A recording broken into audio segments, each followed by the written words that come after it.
All right, welcome back, Knife Squires. This is Knife Squire Joe. This is the third time I've tried to shoot this video, so let's try to get this knocked out this time. This is the Cold Steel Ranch Boss, and this was their foray into making a Stockman closed knife for people who wanted like a traditional knife. So I bought one from an authorized seller, the top one, and I bought the other one as part of it was like a closeout.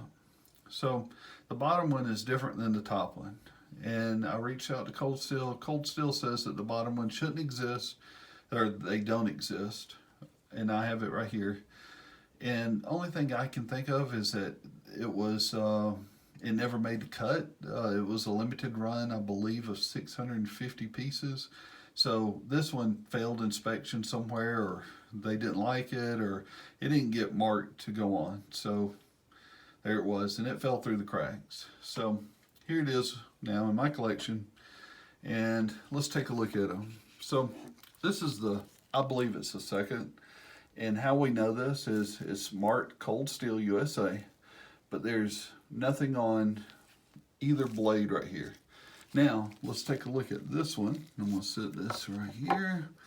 All right, so we have Cold Steel USA. It should have S35VN, which is the steel they used for the blades. And then it should have the serial number. This is number 352. So, as you can tell, let me see if I can pick this knife up without cutting myself. All right, so this one doesn't have, the back one doesn't have, the front one does have. The back one doesn't have a serial number, the front one does. So, they're nice knives. The reason I'd gotten the second one, I knew that it didn't have the serial number and all. I was actually going to carry it, but it's,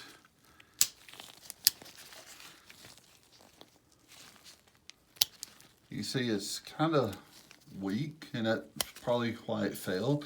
It opens all right, but it's real stiff. It doesn't, and then you can hear it just sort of closes kind of weak. This one here that I got from an authorized reseller,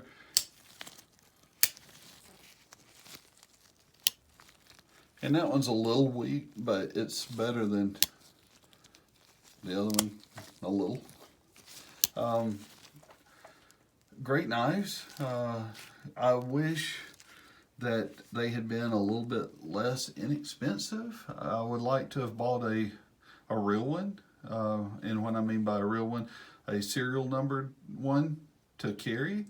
It's just I got mine, I think, from an authorized reseller for $200. I think they sold for $350 brand new from Cold Steel. So they were expensive for just a traditional pocket knife to carry.